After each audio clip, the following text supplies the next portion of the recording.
Hello everyone, this is Sakshi Singhal. Welcome to dream classes. आज की इस वीडियो के अंदर मैं आपको बता दूं होने क्या वाला है।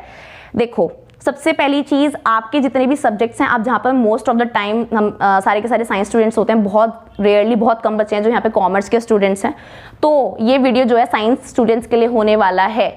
देखो, आपके पास मेन जो सब्जेक्ट्स होते हैं फिजिक्स, केमिस्ट्री, बायो / मैथ्स, आपके 4 सब्जेक्ट्स होते हैं जो आपके बायोलॉजी और मैथ्स में आपके पास जो चॉइस होती है। तो आपकी 4 सब्जेक्ट से रिलेटेड आपकी 4 अलग वीडियोस मैं आपके लिए लाने वाली हूँ। उन वीडियोस के अंदर होगा क्या, मैं आपको सेपरेटली बताऊंगी कि इस सब्जेक्ट के अंदर क्या चीज़ इंपॉर्टेंट है, आपको क्या चीज़ नहीं छोड़नी है, आपको किस चीज़ के ऊपर मेन फोकस करना है, कि आपको किस तरीके से उस सब्जेक्ट को पढ़ना है। इस वीडियो के अंदर हम आज बायोलॉजी से रिलेटेड बात करेंगे। अब आप पूछेंगे कि आप हो कौन जो आप इतना बता रहे हो कि अब बायोलॉजी से रिलेटेड आपको कैसे कैसे पढ़ना है, क्या है क्या नहीं। देखो, सबसे पहली बात, मेरे 12th बायोलॉजी के अंदर मेरे 95 आउट ऑफ 100 मार्क्स आए थे। तो आई थॉट मैं आपको थोड़ा अच्छी तरीके से जो भी मेरे पास नॉलेज है मैं आपको डिलीवर कर सकती हूँ, मैं आपको अपनी बात समझा सकती हूँ कि कैसे आपको क्या किस टाइम पे पढ़ना चाहिए। क्योंकि आपकी क्लास में इस टाइम आप भी पढ़ रहे हो, आपकी क्लास में आने वाला एवरेज बच्चा भी पढ़ रहा है, जो आपकी क्लास में बच्चा लास्ट आता है वो भी पढ़ रहा है, जो आपकी क्लास में बच्चा टॉप करता है वो भी पढ़ रहा है। हर बच्चा बहुत एफर्ट्स डाल रहा है, दिसंबर से हर बच्चे लगे हुए हैं, सारे के सारे बच्चे। लेकिन एक तरीका होता है किसी भी चीज़ को पा लेने का, मतलब पढ़ता हर कोई बच्चा है, लेकिन अपना जो टारगेट होता है वो बहुत कम बच्चे अचीव कर पाते हैं। ये कि एक रियलिटी है।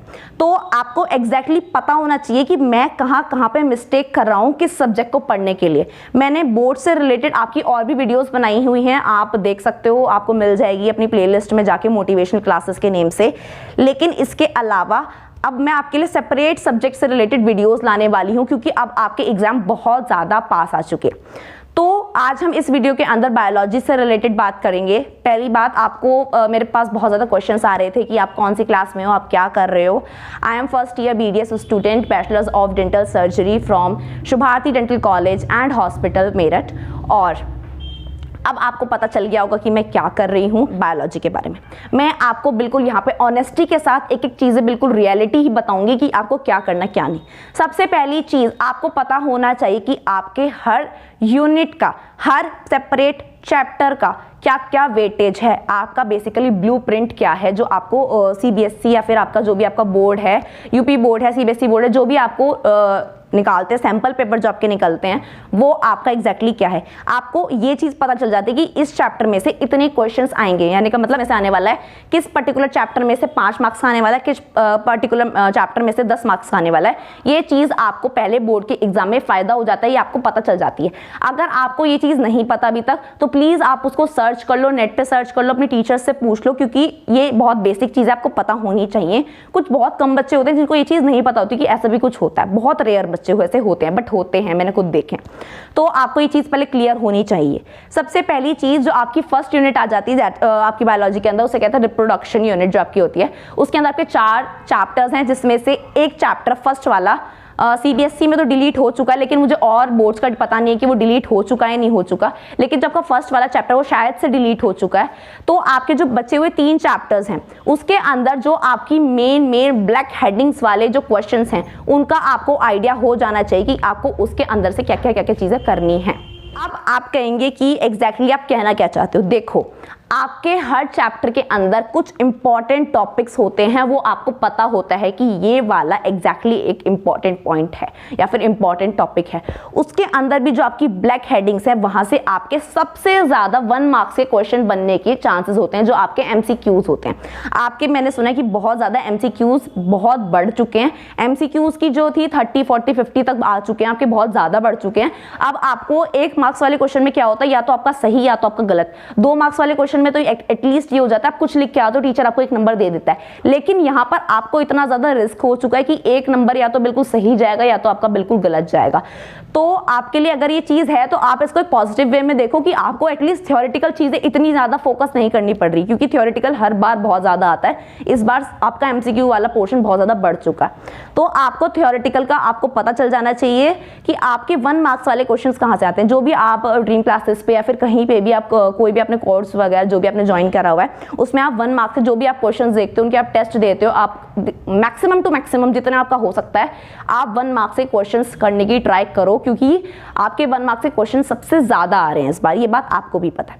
इसके अलावा आपकी जो सेकंड यूनिट है जो कि आपकी जेनेटिक्स की यूनिट है, उसके अंदर भी आपके 2 या 3 चैप्टर्स हैं, वो आपको अच्छी तरीके से उसके अंदर एक पर्टिकुलर हर चैप्टर का ये चीज देखो कि ये चैप्टर कितने मार्क्स का आ रहा है और इसके अलावा इसके अंदर कौन सा टॉपिक इंपॉर्टेंट, जैसे पेडिग्री एनालिसिस के हैं, कुछ डिसीजेज हैं जो आपकी हैं वो आपके लिए इंपॉर्टेंट हैं, जो आपकी मेंडल्स की डिसीज हैं, जो आपके डिसऑर्डर्स हैं, ये सब चीज़ें आपको एग्जैक्टली पता होनी चाहिए कि आपके सिंबल्स कौन से हैं मेल को फीमेल को रिप्रेजेंट करने के लिए, कौन सी हेरिडिटी डिसीज है, कौन सी सेक्सुअली ट्रांसमिटेड डिसीज है, ये सब चीज़ें भी आपकी कुछ बहुत सारी मेन इंपॉर्टेंट पॉइंट्स रखती हैं जिनके ऊपर आपके 1 मार्क्स के क्वेश्चन बन जाते हैं।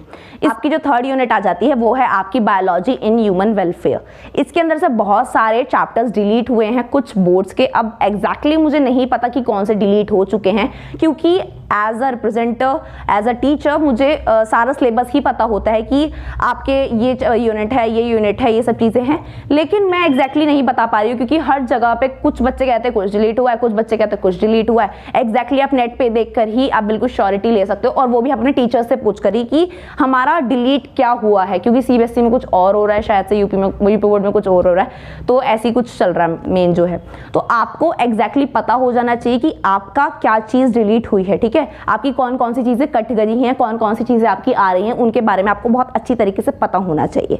इसके अलावा इसके अंदर भी आपको मेन चीज़ें वो देखनी है जो आपकी ब्लैक हेडिंग्स हैं, जो आपकी ब्लैक हेडिंग्स हैं वो आपको बिल्कुल नहीं छोड़नी, किसी भी कंडीशन पे आपको ब्लैक हेडिंग्स नहीं छोड़ के जानी है। वो ब्लैक हेडिंग्स कौन सी होती है, कोई भी डेफिनेशन लिखी हुई होती है, लास्ट में लिखा होता है this is known as this, जो लास्ट में लिखा हुआ होता है ना, वो जो लास्ट में जो मेन होता है जो ब्लैक करके डाक देते हैं, उनके ऊपर आपके 1 मार्क्स से क्वेश्चन बनने के बहुत ज़्यादा चांसेस हैं।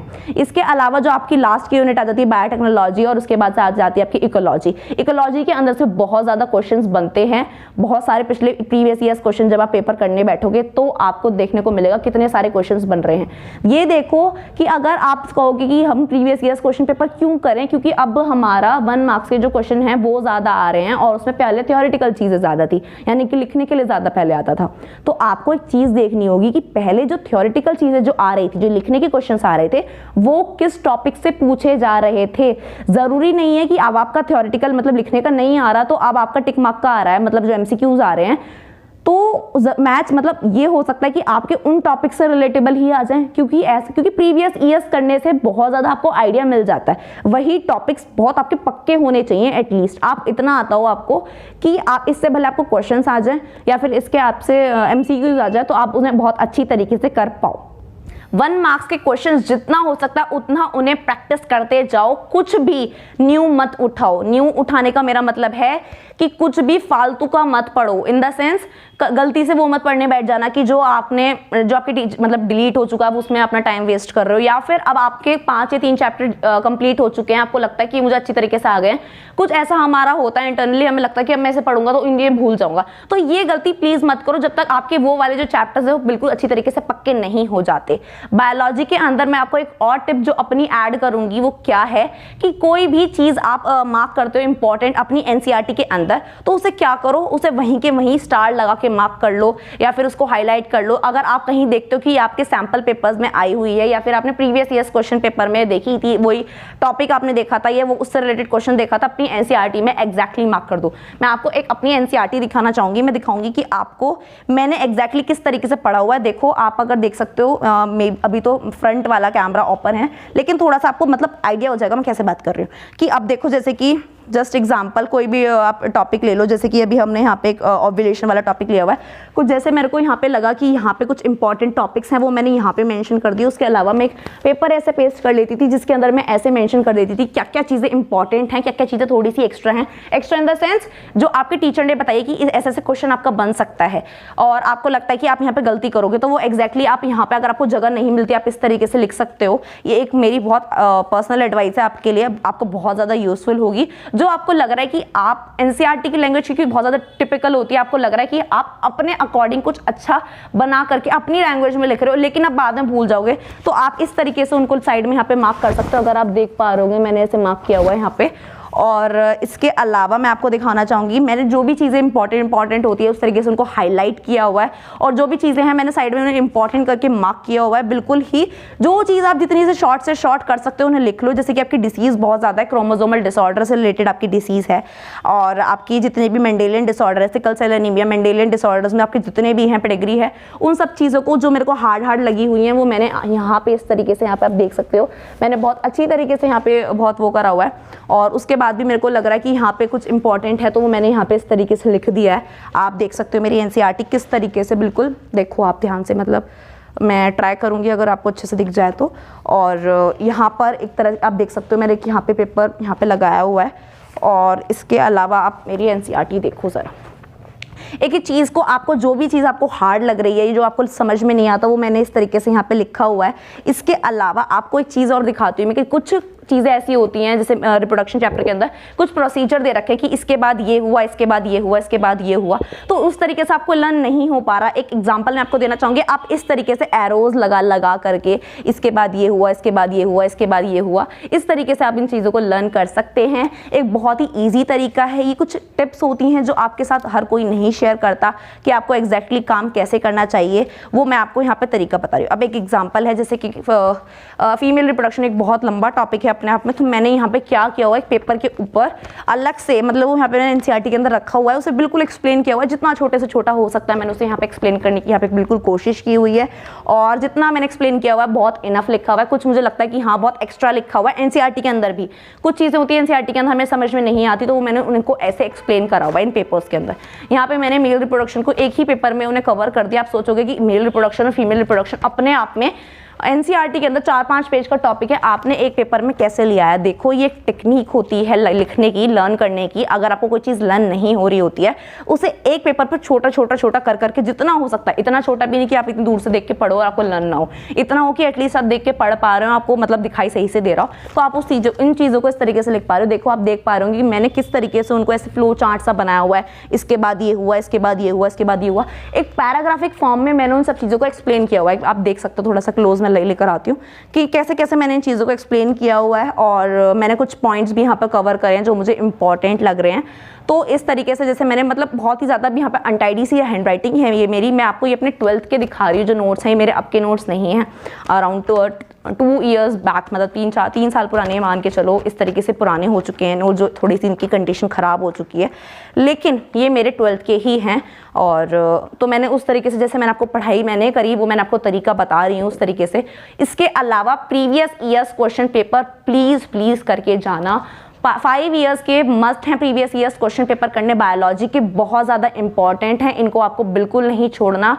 सो आई थॉट कि मेरी सारी की सारी जितनी भी मेरी बातें थी आपको समझ आ गई होंगी। इसके अलावा आपकी कुछ क्वेरीज हैं तो मुझे कमेंट सेक्शन में बता देना, मैं आपका रिप्लाई करूंगी। साक्षी बायो मेरा अकाउंट है, मैं आपको रिप्लाई कर देती हूँ। आप चाहो तो मुझे भी फॉलो कर सकते हो।